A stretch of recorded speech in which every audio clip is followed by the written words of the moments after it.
እናታችሁ ወይም አባታችሁ፣ እህት፣ ወንድም የሆነ ቤተሰብ ቤታችሁ መጣ። የታክሲ ለመስጠት እንኳን እናንተ ምንም አይነት ብር የላችሁ። ምን አይነት አመለካከት አለው? ለትዳርስ ዝግጁ ነው ወይ? እኔንስ ያከብረኛል ወይ? ይንከባከበኛል ወይ ብላችሁ ቆም ብላችሁ በደንብ አድርጋችሁ አስቡ።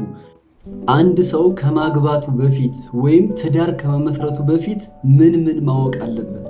ማንም ሰው ካገባ በኋላ ወይም ትዳር ከመሰረተ በኋላ ሚስቱን መፍታት ወይም ባሏን መፍታት፣ ልጆቹን መበተን የሚፈልግ ማንም ሰው የለም። ነገር ግን እንደምናስተውሉ በጣም ብዙ ሰዎች ትዳራቸውን ሲፈቱ፣ ልጆቻቸው ሲበተኑ እናያለን። ይህ የሆነበት ምክንያት ለምንድን ነው? ከማግባታቸው በፊት ያላወቁት አንድ ከባድ ሚስጥር አለ። እሱንም እነግራችኋለሁ። መጨረሻ ላይ የምነግራችሁ ደግሞ እጅግ ወሳኝ ነው። ተከተሉን፣ ቪዲዮውን እስከ መጨረሻው እዩት።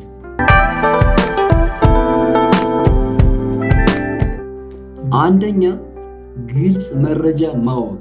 ከማግባታችሁ በፊት እጮኛችሁን ወይም ጓደኛችሁን የትዳር አጋራችሁ እንዲሆን ካሰባችሁ መጀመሪያ ይህ ሰው ማን ነው? ከዚህ በፊት ምን አይነት አስተዳደግ ነው የነበረው? ከዚህ በፊትስ ሚስት አለው ወይ? ልጆች አሉት ወይ? ምንድነው ያሳለፈው ህይወት? በደንብ አድርጋችሁ መጠየቅና ማወቅ ይገባችኋል። እሱን ስትጠይቁት ምናልባት ላይነግራችሁ ይችላል። ነገር ግን እናንተ ከሱ ውጭ የሆነ ሰው፣ ቤተሰብ፣ ጓደኛ ወይም እሱን የሚያውቀው ሰው የተለያየ መረጃ ሊነግራችሁ ይገባል። ያ ማለት በተለይ ለሴቶች እጅግ በጣም አስቸጋሪና ወሳኝም ነው። ከሱ ውጭ አንድ የሆነ ሰው ማወቅ አለባችሁ። ወይ ቤተሰብ ነው ወይ ጓደኛ ነው። ይህን ያልኳችሁ ለምንድን ነው? እሱ የሚነግራችሁ ጥሩን፣ መልካሙን፣ እስካሁን ያሳለፈውን ደስ የሚለውን ጊዜ ብቻ ሊነግራችሁ ይችላል። ኋላ ግን የሆነ ጉድ ወጥቶ እናንተንም ጉድ ሳያደርጋችሁ ነገሮቻችሁን በደንብ አድርጋችሁ እዚሁ ላይ አሬንጅ ማድረግ ይገባችኋል። ስለምትወዱት ብቻ ቤተሰቡን ባላቅ፣ የሱን ማንነትስ ባላቅ ምን ይሆነኛል? አሁን ያለው ማንነት ነው ጥሩ ልትሉ ትችላላችሁ። በእርግጥ ወሳኙ አሁን ያለው ማንነት ነው። ነገር ግን ደግሞ ስለሱ አንዳንድ ነገር ማወቅ በጣም ይጠቅማችኋል። ይህንን ምላችሁ አንድ ነገር ስለገጠመኝ ነው።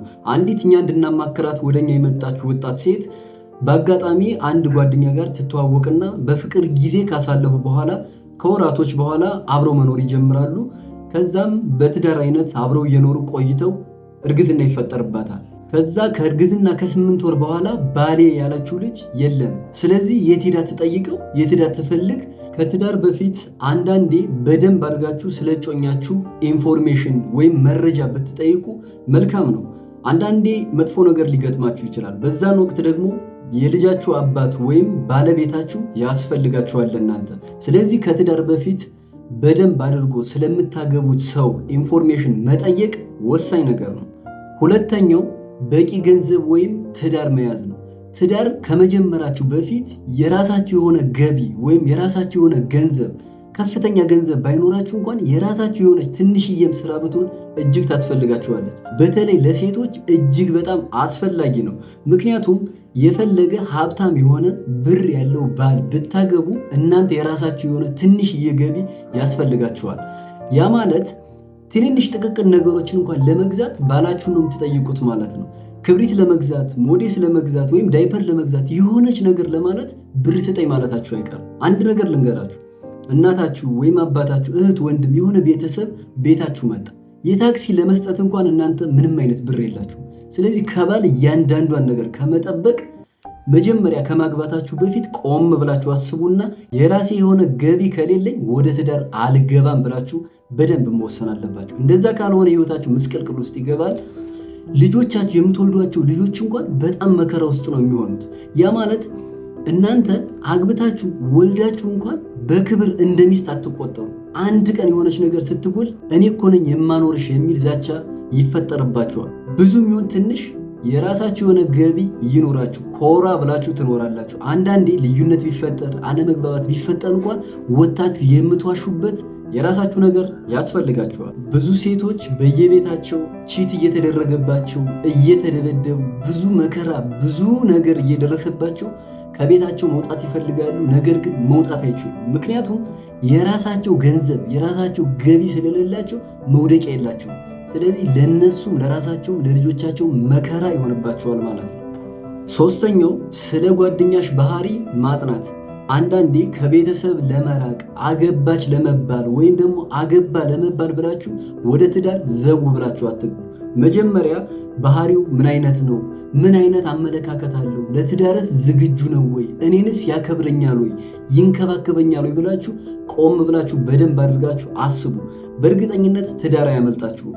እስካሁን ከኖራችሁት ህይወትም አይበልጥም። ቆም ብላችሁ ትንሽ በሰል እስከምትሉ የተሻለ አመለካከት ያለው ሰው ወደ እናንተ ህይወት እስከሚመጣ ወይም ደግሞ ያወቃችሁት ሰው ወደ ተሻለ ባህሪ እስከሚመለስ ድረስ ረጋ ብላችሁ ወደ ህይወት ብትገቡ፣ ወደ ትዳር ብትገቡ መልካም ነው። ከዛ ውጭ ዝም ብላችሁ ዘው ብላችሁ እሳት ውስጥ አትግቡ። መጀመሪያ አስባችሁበት ትዳር ለኔ ምኔ ነው? ወደ ትዳር የመግቢያ ጊዜ ነው ወይ? እርግጠኛ ነኝ ወይ? ከትዳርስ ምን ላተርፍ ነው ብላችሁ በደንብ ቆም ብላችሁ ማሰብ ይጠበቅባችኋል። አራተኛው ለትዳር ዝግጁ መሆናችሁን እርግጠኛ ሁኑ። ትዳር ደስታ ብቻ የሚመስላችሁ ሰዎች ስህተት ነው። ከዚሁ ላይ ቆም ብላችሁ ትዳር ማለት ጸብ፣ አለመግባባት፣ ሰላም፣ ፍቅር፣ ብጥብጥ፣ ድብልቅ ያለ ስሜት። ምክንያቱም ራሳችሁን የምትሰሩበት ትልቅ ተቋም እንጂ ገብታችሁ እንደፈለጋችሁ የምትወጡበት የምትናጥጡበት ሜዳ አይደለም። መጀመሪያ ራሳችሁን እኔ ለትዳር ዝግጁ ነኝ ወይ?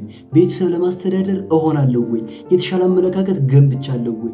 ቻይ ለመሆን ዝግጁ ነኝ ወይ? ልጆችን ለማሳደግስ ምን ያክል ታታሪ ነኝ?